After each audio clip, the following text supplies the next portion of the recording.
Hi, I'm Andrew and I teach. I give classes in English and linguistics. As an English teacher with years of experience, I specialise in academic English, business English and exam preparation, especially the Cambridge suite of exams and IELTS.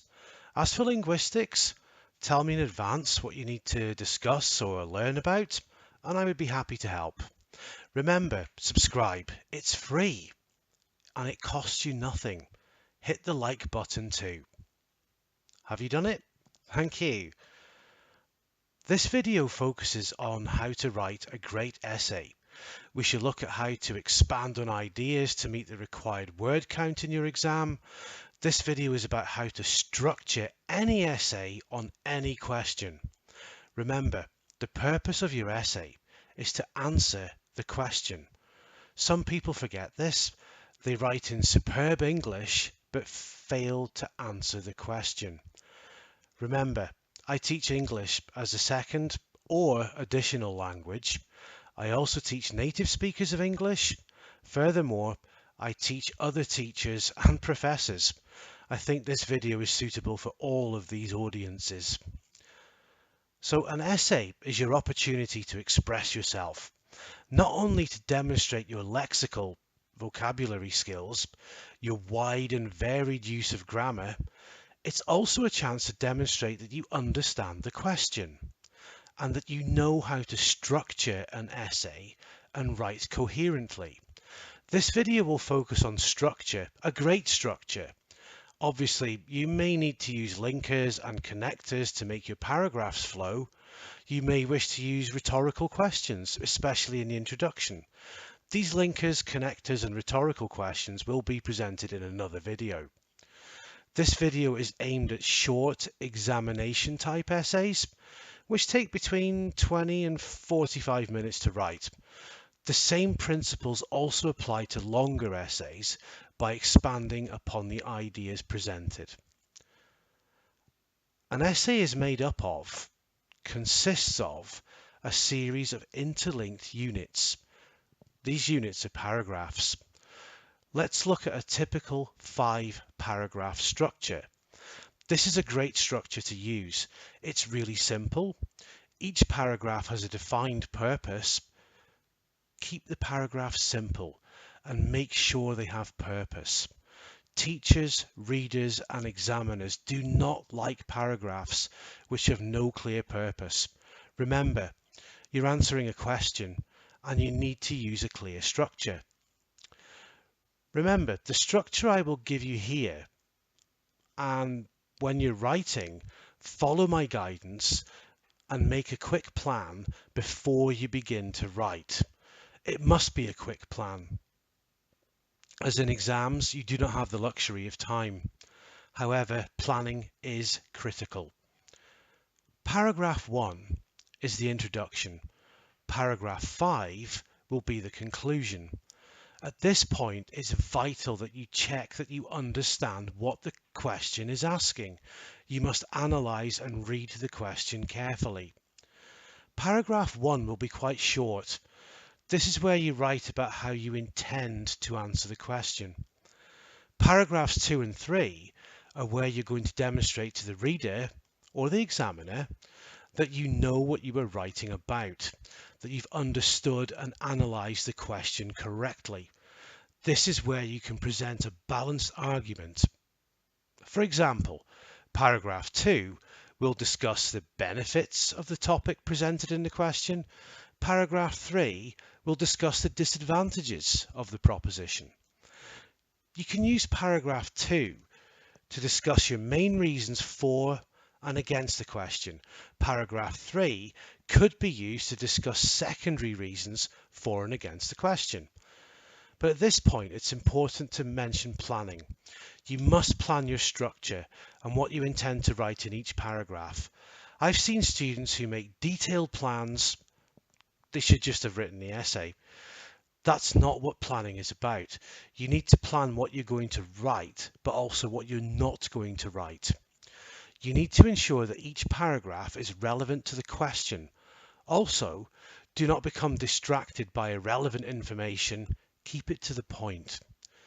When planning, you need to keep your best arguments for paragraph 4, which I call the reveal. Paragraph 4 is where you discuss some of the points in paragraphs 2 and 3.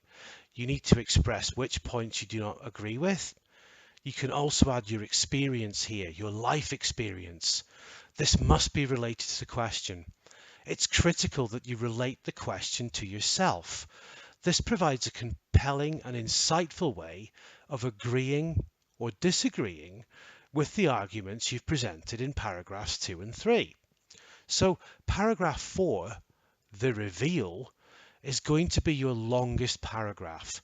This is where you reveal your argument, your experience, your anecdotes or facts. In this paragraph, it's where you write in a clever, logical, ordered way. It's your argumentative paragraph. This is an activity based on demonstrating your personal ideas and developing them. Paragraphs 2 and 3 are like a debate. Paragraph 4 is where you exert yourself, you push your ideas. You show that you understand the question. You've argued the pros and cons of the proposition. Then suddenly, you relate the whole thing to your experience, and you convince the reader or the examiner that you know what you're writing about. You've explored both points of view presented in the question. You've admitted that other perspectives may be valid. However, in paragraph 4, you've convinced the reader that your argument and your experiences, anecdotes, or evidence demonstrates that your opinion is correct. Much like paragraph 1, paragraph 5 will be quite short. It follows on from number 4. Don't add anything new, any new arguments or discussions to paragraph 5. Keep it simple, based on paragraph 4, and remember to answer the question. You need to tell the reader what you've written about, focusing on paragraph 4. So, a typical question might be, the most important function of music is that it helps people reduce stress. To what extent do you agree or disagree? Paragraph 1. The introduction. It's a broad statement which paraphrases the question. You need to keep it simple and not begin your argument here. You could begin with, some people like to listen to music to escape from their problems. Others use different techniques. So does music help us disconnect or not? It's quite simple, but it sets you up to write paragraphs 2 and 3, which will explain the pros and cons of listening to music to unwind. This follows the structure that I've outlined.